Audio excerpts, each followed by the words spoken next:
foi parfaite. Elle nous accompagne même dans des moments difficiles. C'est pourquoi il y a des gens qui peuvent vous regarder en tant qu'enfant de Dieu et dire, mais qu'est-ce qui fait que tu es toujours joyeux? Tu dis, la paix, la joie du Seigneur est en moi. Comme Jésus a dit, que vos cœurs ne se troublent point. Croyez en Dieu et croyez en moi. Quand nous croyons en Dieu, ça veut dire que nous croyons en ses promesses. Ça veut dire que nous croyons en ce que la parole de Dieu nous promet. Bien aimé, j'ai toujours dit, je me demande comment les gens vivent sans Dieu. Parce qu'en Dieu, nous avons des promesses fermes. Des promesses non seulement pour l'éternité, mais des promesses dans la vie de chaque jour. Nous avons des promesses qui s'accomplissent. Nous avons des promesses que Dieu nous a données et Dieu veille. La Bible dit, il est derrière sa parole afin de l'accomplir. Il veille à ses promesses et Dieu accomplit ses promesses. Et même quand ces promesses tardent, nous gardons notre ferme assurance et ces promesses finissent par s'accomplir. Bien-aimé, tu n'as pas besoin de marcher seul. Tu n'as pas besoin de te débrouiller parce qu'il y a un Dieu qui veut venir au secours de toi.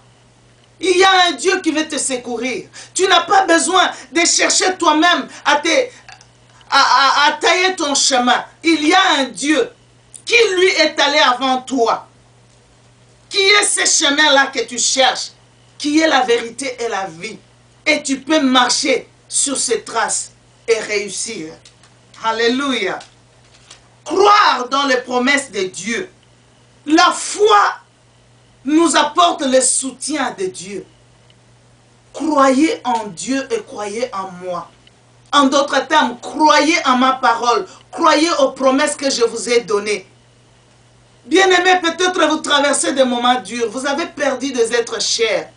Nous vivons un monde où aujourd'hui, une maladie emporte quelqu'un. De l'autre côté, quelque chose de dramatique emporte les gens. Peut-être un tremblement de terre. Jésus avait prévu ces choses. Il avait annoncé cela, que quand vous verrez ces choses arriver, relevez la tête.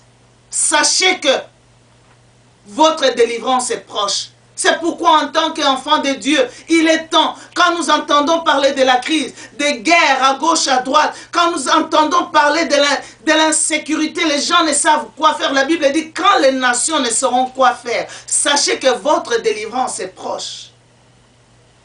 Et il est temps que nous puissions relever notre tête, que nous puissions encore croire aux paroles du Maître. Jésus qui dit que votre cœur ne se trouble point.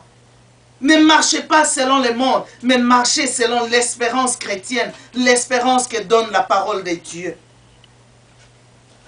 Vous savez, bien-aimés, j'aime la Bible. La Bible dit, ceux qui se confient en l'Éternel sont comme la montagne de Sion. Elle ne chancelle point, elle est affermie pour toujours. Et la Bible dit au psaume 126, quand l'Éternel ramena les captifs de Sion, nous étions comme ceux qui font un rêve. Alors notre bouche était remplie de cris de joie et notre langue de chants d'allégresse. Les enfants d'Israël, captifs, ils ne savaient pas comment la délivrance viendrait. Ils se sont retrouvés captifs. Et ces gens qui les ont pris en captivité sont tombés encore sous un autre pouvoir. Ils étaient comme les esclaves des esclaves. Et ils savaient qu'il y avait un seul moyen pour la délivrance, il fallait faire la guerre. Mais la délivrance est venue sans la guerre. Bien-aimé, ton problème de foi, c'est parce que tu réfléchis trop. C'est parce que tu raisonnes au lieu de donner à Dieu de résoudre ta situation. C'est parce que tu veux toi-même faire les calculs. Prie Dieu, Dieu te donnera des fois des choses simples à faire qui vont déclencher la solution à ton problème. Peut-être juste tu vas rencontrer quelqu'un qui va te dire une parole et les choses vont changer. Peut-être juste Dieu va dire un mot ou il va t'envoyer auprès de quelqu'un qui va t'imposer la main et ta maladie va disparaître. Quand tu regardes les symptômes, tu dis, mais quand est-ce que cette maladie va? Est-ce que je serai guéri? Quand tu regardes les symptômes, tu dis, ça en est fini pour moi. Mais la Bible dit que ces gens captifs, ils croyaient qu'il n'y avait que la guerre qui pouvait les délivrer. Peut-être tu crois qu'il n'y a que les médicaments. Il n'y a que peut-être une intervention chirurgicale. Mais Dieu est capable de t'apporter la délivrance que tu as besoin. En dehors de moyens que toi tu crois. La Bible nous relate l'histoire d'une famille. La famille de Marie, Marthe et Lazare. La Bible nous dit que leur frère Lazare était malade. Jésus étant l'ami de la famille, ils ont envoyé un message auprès du Seigneur pour dire, Seigneur, ton ami est malade. Et Jésus n'est pas venu. Et il s'est passé des jours. Lazare a succombé, il est mort. Il croyait que même Jésus pourrait peut-être venir vite. Ne fût-ce que le ressusciter, Jésus n'est pas venu. Et ils l'ont mis dans la tombe. Donc la situation s'est empirée encore. Peut-être tu traverses une situation, quand tu regardes, tu dis, non seulement il y a la maladie, mais on dirait la mort est intervenue, mais aussi il y a l'enterrement qui est intervenu. Et tu te redis, oh, ça en est fini. J'aime Dieu, parce qu'il est le Dieu de la résurrection. Parce qu'il est le Dieu de l'impossible bien-aimé. Il l'a fait pour plusieurs et il peut le faire encore pour toi aujourd'hui. La Bible nous dit que quand le Seigneur est arrivé, après que le Seigneur a appris qu'il était mort, le Seigneur est venu, Lazare était déjà dans la tombe. La Bible nous dit, dès que les sœurs de Lazare ont vu le Seigneur, ils ont dit, mais Seigneur, si tu étais là, notre frère ne serait pas mort. Jésus a dit, ne vous ai-je pas dit que je suis la résurrection et la vie? Ils ont dit, non Seigneur, il est déjà mort. Et Jésus a dit, où est-ce qu'on l'a enterré? Ils sont allés, mais la sœur de Lazare a dit, mais Seigneur, il sent déjà. Peut-être ta situation sent. Peut-être ta situation est dans un niveau où les gens disent, c'est tard, c'est plus possible. Tu ne peux plus former un foyer parce que ton âge est tellement avancé. Peut-être on te dit, mais vous avez été divorcé pendant des années. Ça serait plus possible qu'il y ait réconciliation ou que les choses s'améliorent.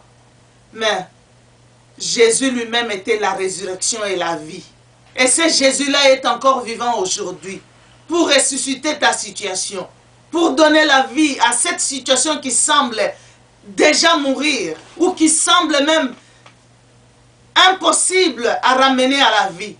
Il est là pour ramener la situation à la vie, pour ramener la situation. Bien-aimés, vous savez, même quand Jésus parlait aux disciples, que votre cœur ne se trouble pas, parce que pour eux, mais Seigneur, où tu vas encore?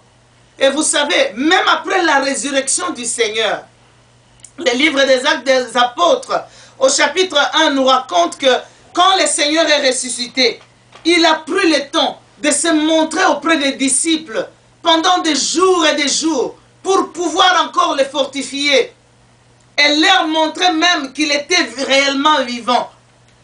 Mais quand il s'est montré encore auprès des apôtres, la Bible nous dit que alors les apôtres lui demandaient si c'était en ce moment-là qu'il allait établir le royaume d'Israël. Ils avaient encore en eux la pensée que Seigneur, mais c'est le moment, tu es mort, maintenant tu es ressuscité. Alors, prouve à ces gens que tu es puissant, délivre-nous de ces ennemis. Vraiment, viens établir le royaume d'Israël. Mais ce n'était pas le temps. Vous savez, des fois, le temps fixé par Dieu n'est pas le même temps que nous fixons. Ça nous demande des fois juste un peu de patience pour recevoir de Dieu ce que nous attendons. Beaucoup d'enfants de Dieu ont des cœurs pleins d'amertume, découragés même, parce que telle chose que j'attendais de Dieu, je ne l'ai pas reçue. Bien-aimé, Dieu est fidèle. Il n'y a pas à lui d'imperfection.